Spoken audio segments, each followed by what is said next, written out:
Hola compañeros, buenas tardes. Soy Katia María Gisela Palos Rasos, a sus órdenes. Estoy estudiando la nivelación de la licenciatura en Enfermería no escolarizada en la Universidad de Guadalajara, en el Centro Universitario de Ciencias de la Salud. Agradezco a mi asesora Márquez Mora Aurea por su apoyo en esta carrera.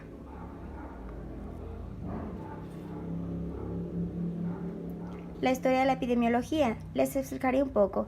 La epidemiología se ocupó del estudio de los factores que causan o están asociados a la enfermedad, así como también del estudio de la prevalencia, incidencia y distribución de las enfermedades que afectan a poblaciones humanas con el objetivo de determinar las formas de prevención y control de estas enfermedades.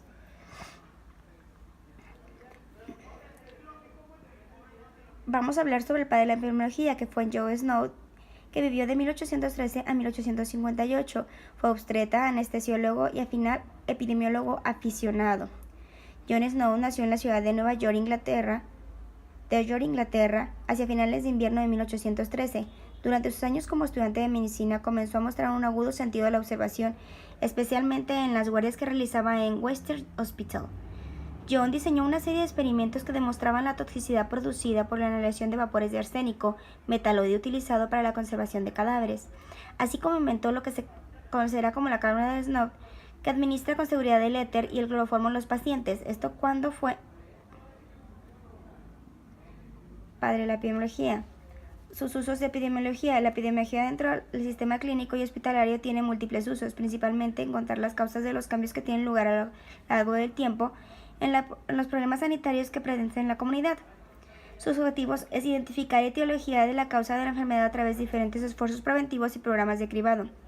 También identificar factores de riesgo que pueden llegar a ser modificables a través de programas de reducir factores de riesgo y los no modificables con el fin de cambiar exposiciones específicas. Esto hablando de exposición, talla, sexo, edad o estilos de vida. También es intervenir para reducir la morbilidad.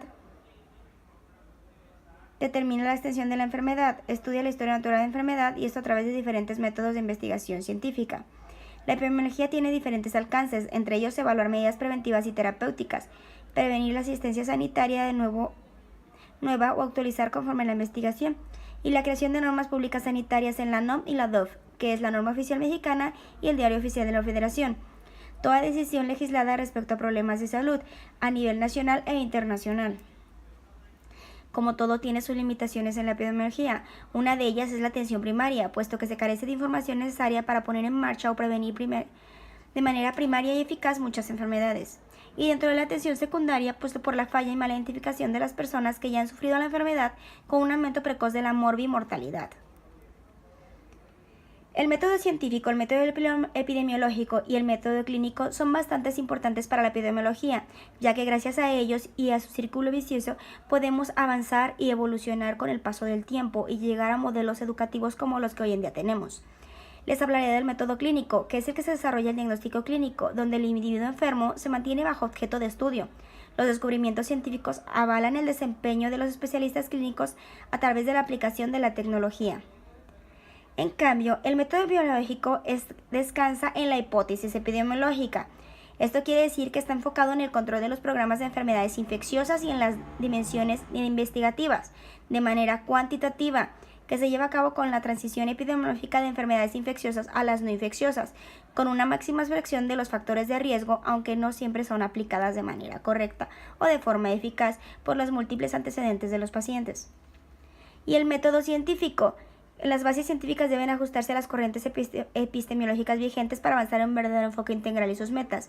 El método científico hoy y siempre será el estándar de oro para toda investigación. Esto es recopilación de datos, creación de hipótesis, testeo de hipótesis, análisis de datos, interpretación de datos, publicación de resultados, el retesteo y definir y refinir la pregunta hasta llegar a lo que es el método científico como tal. Existen causalidades y factores de riesgo, como son la causa, que es cuando una variable produce un cambio en otra variable. Y esto es a través de criterios de causalidad, los cuales serán evaluados por la temporalidad, la dirección y la asociación. La temporalidad es la causa que precede al efecto. Cuando hablamos de dirección hablamos de la relación que va de la causa al efecto y la asociación es la cuantificación del grado de relación.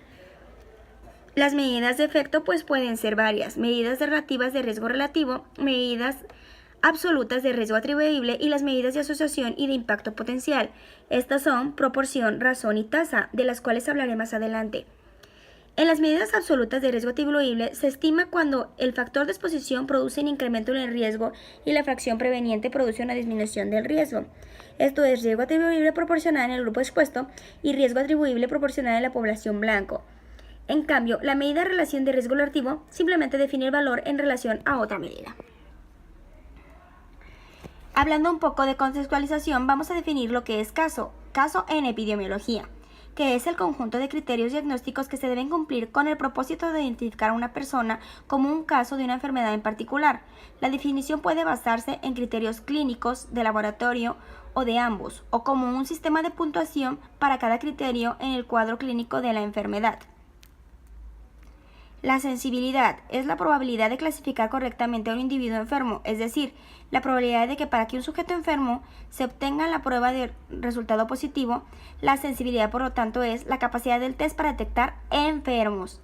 Cuando los datos obtenidos a partir de una muestra de pacientes se clasifican, es fácil estimar a partir de ella la sensibilidad de la proporción de pacientes enfermos que obtuvieron un resultado positivo en la prueba diagnóstica, es decir, de ahí también la sensibilidad se conoce como fracción de verdaderos positivos. La especificidad es más, como lo dice, específica. Es la población a clasificar correctamente en un individuo sano, es decir, la probabilidad de que para que un sujeto sano se obtenga un resultado negativo. En otras palabras, se puede definir la especificidad como la capacidad para detectar a los sanos. La especificidad se estima como una fracción de verdaderos negativos. También existen los valores predictivos, como son los valores predictivos positivos y los valores predictivos negativos. Hablando de valores predictivos positivos, es la probabilidad de padecer la enfermedad si se obtiene un resultado positivo en el test. El valor predictivo positivo puede estimarse, por tanto, a partir de proporciones de pacientes como un resultado positivo en la prueba finalmente resultan estar enfermos. En cambio, en los valores negativos es la probabilidad de que un sujeto con un resultado negativo en la prueba esté realmente sano. Esta estimación se divide en el número de verdaderos negativos entre el total de pacientes con resultado negativo en la prueba. Para esto hay que usar criterios para la selección de medidas de tamizaje y de diagnóstico. Contamos que cuando el objetivo de la prueba es la población o de algún grupo determinado de ella, estamos hablando de un tamizaje poblacional, por lo que la regular es lo más utilizado por carácter global. Para esto utilizaremos los criterios de conocimiento de enfermedad, de conocimiento de prueba, de tratamiento de la enfermedad y de consideraciones específicas y económicas. A través de las pruebas diagnósticas, las cuales en medicina se emplean para identificar a aquellos pacientes con una enfermedad y aquellos que no la tienen. Existen dos tipos de pruebas que se pueden utilizar en la práctica clínica diaria para diagnosticar enfermedades. Unas son las evaluaciones completas que, como su nombre lo dice, tienen como objeto hacer investigación exhaustiva del paciente. Esto mediante la anamnesis, la prueba de gabinete y de laboratorio, para establecer el correcto diagnóstico. El diagnóstico clínico, pues es un juicio clínico sobre el estado psicofísico de un paciente, ya sea animal o humano. Representa una manifestación en una respuesta a una demanda para determinar tal estado. El único que puede identificar un proceso de diagnóstico o manejo del paciente es el profesional que tiene estos conocimientos. El diagnóstico clínico puede requerir tener en cuenta los dos aspectos de la lógica, que es decir, el análisis y la síntesis, utilizando diversas herramientas como la anamnesis, la historia clínica, la exploración física y la exploración complementaria, que son nuestras pruebas de laboratorio y de gabinete, como antes ya los mencionamos. El diagnóstico clínico en epidemiología, pues se utiliza constantemente para estudios diagnósticos. ¿Por qué? Pues porque la epidemiología se encarga de estudiar la enfermedad. Esto para obtener mayor información y así dilucidar la incertidumbre que se tiene acerca del verdadero estado del paciente.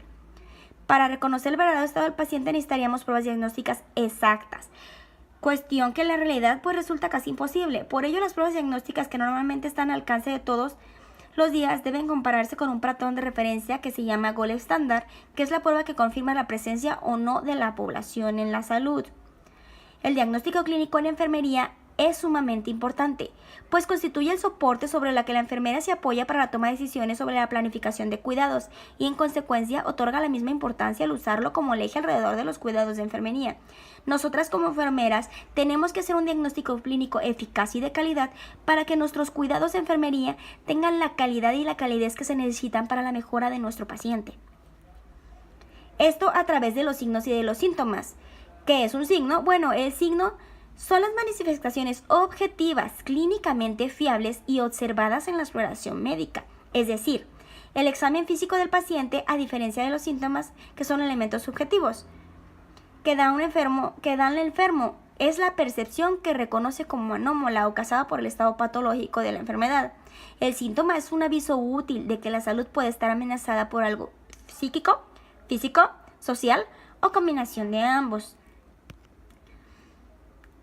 Conocer la clasificación internacional de enfermedades es demasiado importante en epidemiología, puesto que ella es la pauta a seguir. Todo personal sanitario tiene la obligación de reportar las enfermedades epidemiológicas al CIE-10, que puede utilizarse para clasificar enfermedades y otros problemas de salud consignados por mucho tiempo de registros vitales y de salud. Originalmente su uso se limitó a clasificar las causas de mortalidad tal como se mencionaba en los registros de defunción y eran los que se encargaban de ello. Ahora en día los que se encargan, además de los registros de defunción, somos el personal profesional de la salud. El propósito de la CIE es permitir el registro sistémico, el análisis, la interpretación y la comparación de datos de morbimortalidad recolectados en diferentes países o áreas y en diferentes momentos. La utilidad del sistema internacional es clasificar de manera alfanumérica términos diagnósticos y problemas de salud para su almacenamiento y posterior análisis de información, que es a lo que se dedica la epidemiología. Es ya una clasificación diagnóstica estándar internacional con propósitos epidemiológicos generales y de administración de salud, adecuada para clasificar enfermedades y problemas de salud a través de los mismos registros vitales y de salud. Esto es lo que llamamos vigilancia epidemiológica. Es el seguimiento, recolección sistemático, análisis e interpretación de datos sobre eventos de salud, enfermedad o condiciones relacionadas con la misma. Su único objetivo es establecer los criterios específicos y directrices de operación del Sistema Nacional de Vigilancia Epidemiológica, siendo como su utilidad el análisis e interpretación de esta información para permitir establecer las bases y facilitar su difusión para toma de decisiones. Esto lo va a llevar a cabo a través de diferentes tipos de estudios, como son los estudios de caso, estudios de brote y estudios epidemiológicos. Los estudios de caso, la investigación sistémica se caracteriza por un caso y el contexto epidemiológico en el que se ocurre. En los estudios de brote, la investigación sistémica va a determinar epidemiológicamente un brote, y en los estudios epidemiológicos están vinculados al diseño en grupo, es decir, análisis de frecuencia y distribución determinante de la salud y factores de riesgo en la población. Todos estos serán motivo de notificación, de vigilancia, de estudio, de búsqueda, de vigilancia centinela, de encuestas, de autopsias verbales, de vigilancia nocosemal y al final evaluación y análisis de riesgos y determinantes de la salud. Puesto que las enfermedades sujetas a vigilancia epidemiológica llegan a ser las transmitibles y las infecciosas, ya que las transmitibles y no transmisibles pueden llegar a ser emergentes y reemergentes. Estas son las que el CIE-10 nos debe reportar. Yo les agradezco la atención que tuvieron y les dejo todas mis fuentes bibliográficas por si desean meterse más a fondo sobre lo que es la epidemiología, ya que yo solo les di una muestra rápida de lo que llega a ser su utilidad y su finalidad. Por toda su atención, mil gracias a nivel internacional.